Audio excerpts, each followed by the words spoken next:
जय हिंद। कैसे हैं आप? आपके अपने चैनल गुरु गंगा में आपका हार्दिक स्वागत है।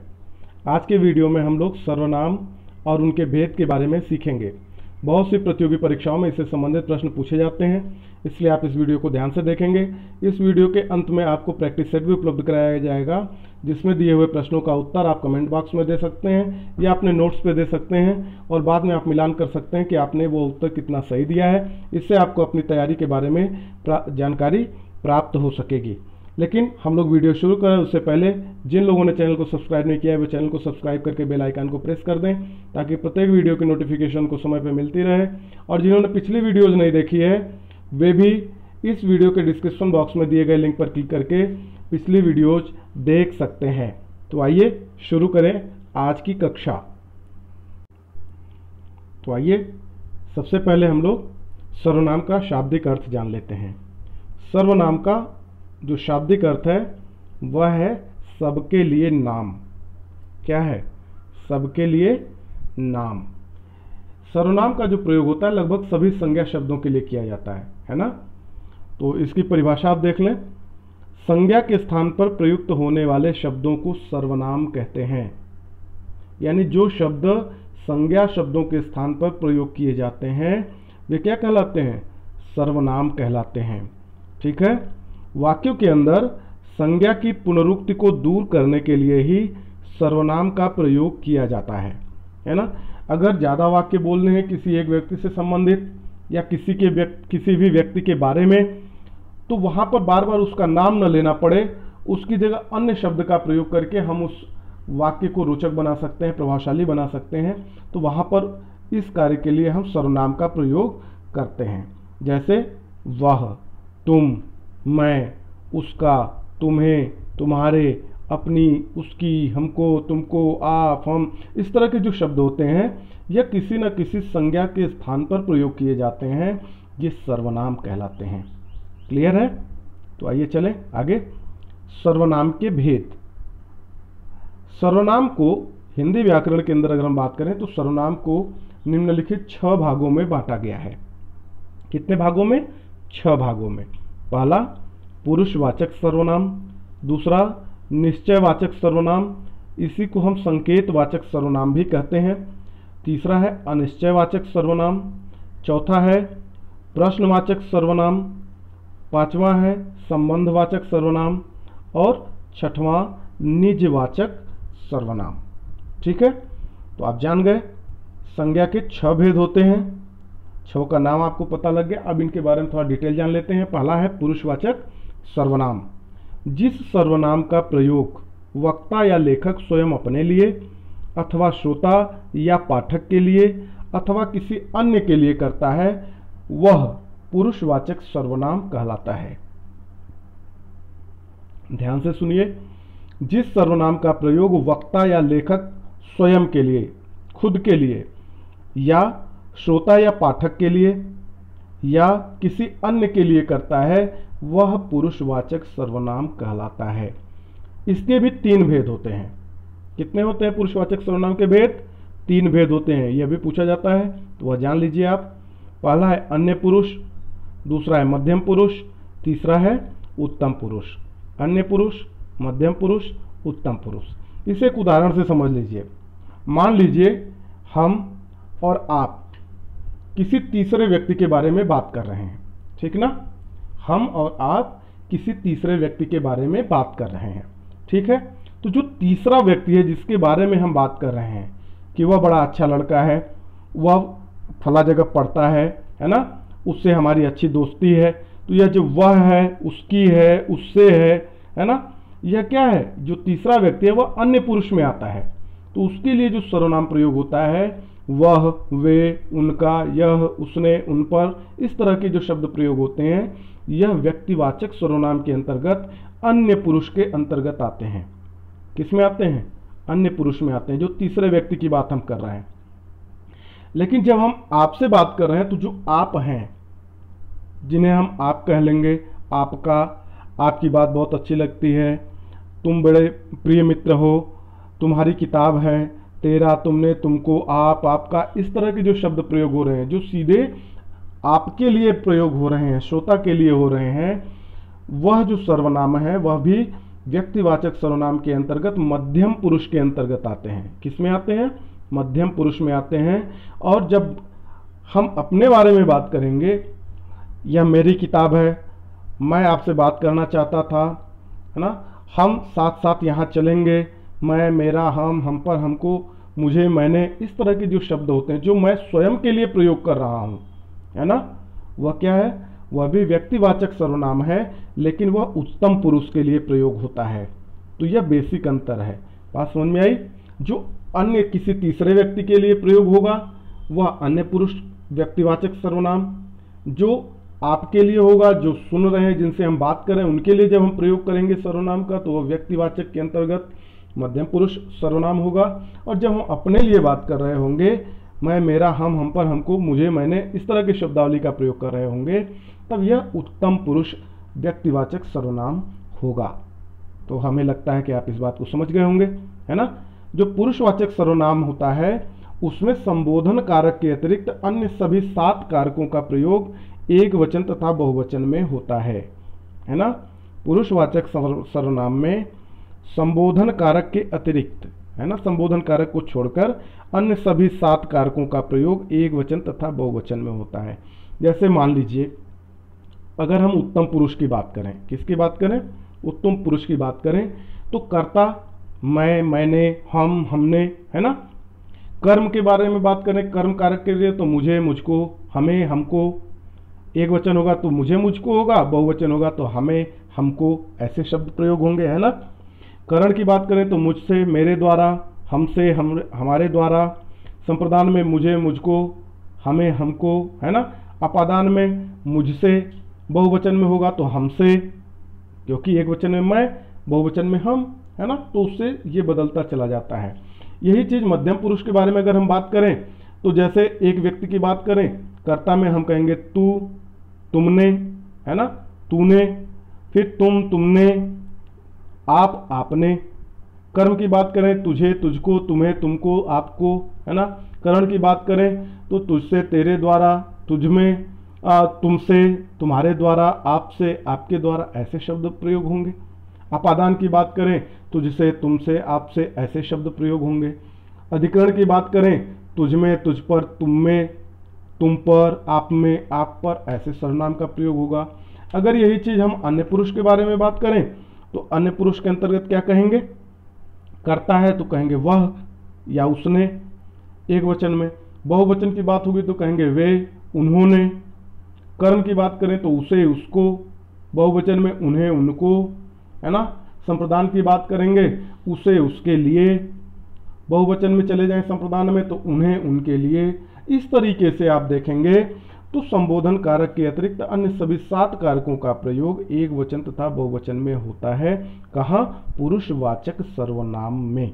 ठीक है, तो आप इसको भी जानते रहें। आगे चलते हैं। निश्चयवाचक सर्वनाम, जो सर्वनाम शब्द किसी निकट अथवा दूर की वस्तु या व्यक्ति का निश्चित बोध कराते हैं, निश्चयवाचक सर्वनाम कहलाते हैं। जो सर्वनाम शब्द किसी निकट अथवा दूर की वस्तु या व्यक्ति का बोध, निश्चित बोध कराते हैं, ध्यान देने वाली बात है, निश्चित बोध कराते हैं, निश्चयवाचक सर्वनाम कहलाते हैं। जैसे वह मेरी कलम है, वह मेरी कलम है, ये उनकी किताबें हैं।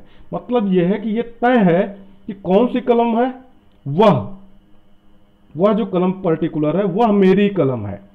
ये जो किताबें हैं वो किसकी हैं? ये उनकी किताबें हैं। तो वह, ये क्या कह रहे हैं? ये निश्चित वस्तु का बोध करा रहे हैं। तो इस तरह के जो शब्द होंगे वे निश्चयवाचक सर्वनाम कहे जाएंगे, है ना। जैसे वह मेरी कमीज है, तो कमीज, कौन सी कमीज? वह, यानी पर्टिकुलर वही। वह मेरे मित्र का भाई है, यह उस व्यक्ति की गाड़ी है, ये उन बच्चों की किताबें हैं। तो ये वह, वे, इस तरह के शब्द जो होते हैं जो किसी निश्चित व्यक्ति या वस्तु का बोध कराते हैं, निश्चयवाचक सर्वनाम कहलाते हैं। क्लियर हुआ? आगे चलें। अगला है अनिश्चयवाचक सर्वनाम। इसका ठीक उल्टा, जिन सर्वनाम शब्दों से किसी वस्तु या व्यक्ति का निश्चित बोध न हो, अनिश्चयवाचक सर्वनाम कहलाते हैं। क्या कहलाते हैं? अनिश्चयवाचक कहलाते हैं। निश्चित बोध न हो तो अनिश्चयवाचक सर्वनाम कहलाते हैं। जैसे वहां कोई है, कौन है ये नहीं पता है, निश्चित नहीं है, पर कोई है। तो ये जो कोई, मुझे कुछ खाने को दो, क्या खाने को दो नहीं पता है ना, पर कुछ अनिश्चित है। वहां कोई बैठा है, दरवाजे पर कोई खड़ा है, वहां कितना कूड़ा पड़ा है, तो कितना, कोई, कुछ, ऐसे जो शब्द होते हैं वे अनिश्चयवाचक सर्वनाम कहलाते हैं। क्या कहलाते हैं? अनिश्चयवाचक सर्वनाम कहलाते हैं। जैसे कुछ खाने को चाहिए, दूध में कुछ अजीब सा स्वाद आ रहा है, कोई घर में घुस गया है, कुछ खाकर बाहर जाना है, कोई, कुछ न कुछ, बहुत कुछ, है ना। इस तरह के जो शब्द होते हैं ये अनिश्चयवाचक सर्वनाम कहलाते हैं। कोई शब्द का प्रयोग सजीव के लिए तथा कुछ का प्रयोग निर्जीव के लिए प्रायः किया जाता है। क्लियर है? इसका मतलब हुआ कि अनिश्चयवाचक सर्वनाम शब्द कोई, कुछ, बहुत कुछ, कोई न कोई, कितना, इसमें यही शब्द होते हैं, है ना। आगे चलें। प्रश्नवाचक सर्वनाम किसी व्यक्ति, वस्तु अथवा स्थान के विषय में प्रश्न का बोध कराने वाले शब्द प्रश्नवाचक सर्वनाम कहलाते हैं। किसका बोध कराने वाले? प्रश्न का बोध कराने वाले शब्द प्रश्नवाचक सर्वनाम कहलाते हैं। जैसे वहां कौन है, कौन, है ना, प्रश्न पूछा जा रहा है। तुम किसके साथ जा रहे हो, किसके, प्रश्न पूछा जा रहा है। किसने तुम्हें यह उपहार दिया, किसने। कौन तुम्हारे पीछे पड़ा है, कौन। पिताजी के साथ कौन जाएगा, कौन। आप कहाँ गए थे, कहाँ। कौन मुझे बुला रहा है, कौन, है ना। तुम किससे झगड़ रहे थे, किससे। यह सारे शब्द क्या कर रहे हैं? प्रश्न का बोध करा रहे हैं। तो यह भी सर्वनाम है। कौन सा सर्वनाम? प्रश्नवाचक सर्वनाम कहे जाएंगे। क्लियर है? कौन शब्द का प्रयोग व्यक्ति के लिए होता है और क्या शब्द का प्रयोग वस्तु के लिए होता है ना। तो जहां पर ऐसे प्रश्नवाचक शब्द प्रयोग होंगे तो आप समझ लीजिएगा कि ये प्रश्नवाचक शब्द प्रश्नवाचक सर्वनाम हैं। आगे चलें 5वें की तरफ। संबंधवाचक सर्वनाम परस्पर एक दूसरी बात का संबंध बताने के लिए जिस सर्वनाम शब्दों का प्रयोग होता है, जिन सर्वनाम शब्दों का प्रयोग होता है उन्हें संबंधवाचक सर्वनाम कहते हैं। क्या बताने के लिए? परस्पर एक दूसरी बात का संबंध बताने के लिए जिन सर्वनाम शब्दों का प्रयोग होता है उन्हें हम क्या कहते हैं? संबंधवाचक सर्वनाम कहते हैं। जैसे जो परिश्रम करेगा वह सफल होगा। ये दो छोटे छोटे वाक्य हैं, है ना। तो कौन सफल होगा? जो परिश्रम करेगा वह सफल होगा। तो जो और वह, ये दोनों संबंध की बात है ना। दोनों में संबंध बता रहे हैं तो संबंधवाचक सर्वनाम है। जिसको अधिक नंबर मिलेगा उसको पुरस्कार भी मिलेगा। किसको पुरस्कार मिलेगा? जिसको अधिक नंबर मिलेगा उसको पुरस्कार भी मिलेगा। तो दोनों में संबंध बन रहा है कि नहीं बन रहा है? तो जिसको और उसको, यह भी संबंधवाचक सर्वनाम है ना। जिसने अपराध किया उसे दंड तो मिलेगा ही, यानी जिसने उसे, यह भी संबंधवाचक सर्वनाम है। जो परिश्रम करेगा वह सफल होगा, है ना। जिसे गीता का ज्ञान हो गया समझो उसे तो मोक्ष मिल गया। तो जिसे, उसे, जो हरा हरा दिख रहा है वह टिड्डा है। तो जो और वह, यह क्या हो गया? संबंध बता रहा है तो संबंधवाचक सर्वनाम हो गया, है ना। जैसा बोओगे वैसा काटोगे, यानी जैसा और वैसा, यह क्या हो रहा है? यह संबंध बना रहा है दोनों वाक्यों का। तो यह क्या है? संबंधवाचक सर्वनाम कहा जाएगा। तो मुझे लगता है आप समझ रहे हैं, है ना। आसान है आपके लिए। चलिए, यदि वीडियो आपको पसंद आता है तो आप इसे लाइक जरूर करें, अपने मित्रों में शेयर जरूर करें, और अगर आपने चैनल को अभी तक सब्सक्राइब नहीं किया है तो आप चैनल को सब्सक्राइब भी जरूर कर लें, ठीक है। तो आइए, निजवाचक सर्वनाम वे शब्द जो वाक्य में कर्ता के साथ अपनापन बताने के लिए प्रयोग किए जाते हैं निजवाचक सर्वनाम कहलाते हैं। क्या है इसमें? अपनापन बताना जरूरी है ना। अपनापन बताने के लिए प्रयोग किए जाते हैं, निजवाचक सर्वनाम कहते हैं। आइए इसे समझ लेते हैं उदाहरण से। जैसे उसे छोड़ दीजिए वह अपने आप चलेगा। अपनापन, अपने आप चलेगा। मैं अपना काम स्वयं कर लूंगा। कैसे कर लूंगा? स्वयं कर लूंगा। तुम्हें यह काम खुद करना है। कैसे करना है? खुद, है ना। स्वाति स्वयं फूलों को पानी देगी। स्वयं। यह निबंध मैंने अपने आप लिखा है, अपने आप, है ना। इस तरह के जो शब्द हैं, अपने आप, स्वयं या आप ही, खुद, ऐसे जो शब्द होते हैं ये अपना तो जरूर दिखाते हैं लेकिन कर्ता का काम नहीं करते। ऐसे शब्दों को ही हम निजवाचक सर्वनाम कहते हैं। तो जहां पर इस तरह के शब्द दिखाई देंगे आप उन्हें निजवाचक सर्वनाम कहेंगे।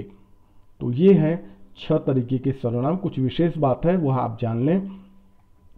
सर्वनाम में संज्ञा की ही भांति लिंग, वचन तथा कारक होते हैं, परंतु इसमें संबोधन कारक नहीं होता। हमने अभी जो व्यक्तिवाचक जो आपका सर्वनाम था, है ना, या पुरुषवाचक सर्वनाम जिसको आप कहते हैं, तो जो पुरुषवाचक सर्वनाम था हमने उसमें इस बात को बताया है। ठीक है, तो आप इस बात को समझ रहे होंगे। कारकों की विभक्तियों के साथ सर्वनाम के रूप बदल जाते हैं। हमने वहां पे आपको बताया कि कर्ता में जहां हम कहते हैं मैं, मैंने, तो करण में जब विभक्ति में हम जाएंगे तो कहते हैं मुझसे, मेरे द्वारा, है ना। अगर आप बहुवचन में चले जाते हैं कहते हैं हमसे, हमारे द्वारा। अपादान में आप अगर मान लीजिए मध्यम पुरुष में चले जाएं अपादान में तो कहेंगे तुझसे, तुमसे, आपसे, है ना। तो ये क्या होते हैं, विभक्तियों के साथ इनके स्वरूप भी बदल जाते हैं।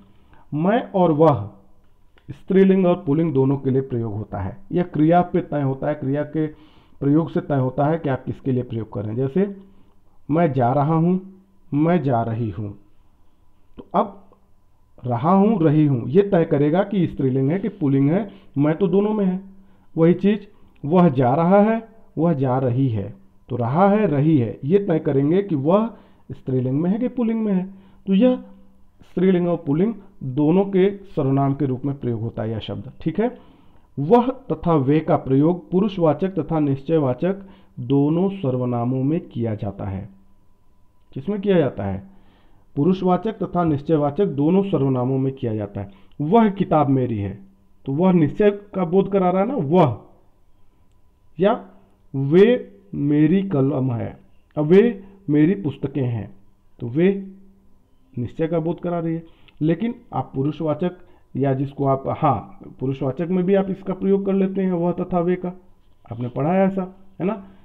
अन्य पुरुष के अंतर्गत एक वचन में बात करेंगे तो वह कह लेते हैं, अगर बहुवचन में बात करते हैं तो वे कह लेते हैं। तो ये दोनों सर्वनामों में इन शब्दों का प्रयोग होता है। आगे चलें।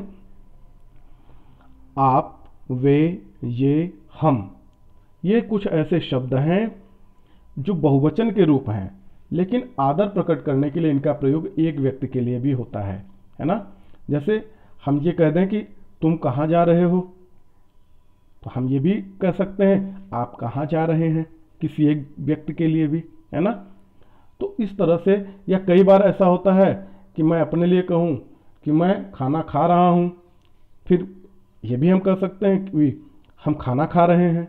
अपने लिए भी हम का प्रयोग कभी कभी हो जाता है, आप देखते होंगे, है ना। तो यह आदर प्रकट करने के लिए इनका प्रयोग एक व्यक्ति के लिए भी होता है। इस बात को आप जानते रहिए। अब आगे चलते हैं हम लोग अभ्यास प्रश्नों की तरफ। देखते हैं आपने कितना सीखा है। आप इसका उत्तर कमेंट बॉक्स में भी दे सकते हैं और अपने नोट्स पे भी दे सकते हैं। तो चलिए शुरू करते हैं। निम्नलिखित वाक्यों का उचित सर्वनाम भेद बताइए। कुछ वाक्य दिए गए हैं, उनको आपको देखना है और आपको ये बताना है कि इस वाक्य में कौन सा सर्वनाम भेद है, यानी जो 6 आपने भेद पढ़े हैं उनमें से कौन सा सर्वनाम किस वाक्य में है, ये आपको बताना है। पहला, राम ने स्वयं लिखा है। दूसरा, देखिए बाहर कौन खड़ा है। तीसरा, वह बुला रहा है। चौथा, जिसकी दौलत उसकी शोहरत, है ना। हमने शब्दों को अलग कलर में कर दिया है तो आपको समझ में थोड़ा आसानी हो जाएगी कि कौन सा सर्वनाम है, उसको आप ध्यान से देख के समझ पाएंगे। पांचवा देख लीजिए, मैं अपना कार्य कर रहा हूं। छठवां, वह कार खराब है। सातवां, बच्चा अपने आप खड़ा हो गया। आठवां, हम मैच जीत गए। नौवां, इसने पत्थर फेंका है। किसने? इसने पत्थर फेंका है। दूध में कुछ गिर गया है। क्या गिर गया है? कुछ गिर गया है। 11वां, जैसी करनी वैसी भरनी। मोहन, और आखिरी है, मोहन कहाँ जा रहा है। तो आप इन 12 वाक्यों में से आप देखिए कि किसमें सर्वनाम का कौन सा भेद सर्वनाम प्रयोग किया गया है, तो आप उसका उत्तर देने का प्रयास करिए। क्रम संख्या आप लिख देंगे तो कमेंट बॉक्स के अंदर आप उत्तर देंगे तो हमें समझने में आसानी होगी। और यदि यह वीडियो आपको पसंद आता है, आपके लिए उपयोगी लगता है, तो आप इसे लाइक जरूर करें, अपने मित्रों में शेयर जरूर करें, और अगर आपने सब्सक्राइब नहीं किया तो आप सब्सक्राइब भी कर लें, और अपने बहुमूल्य सुझाव हमारे तक पहुंचाना आप बिल्कुल नहीं भूलें। अगली वीडियो में फिर से मुलाकात होगी, तब तक के लिए एक बार फिर से आप सभी लोगों को जय हिंद।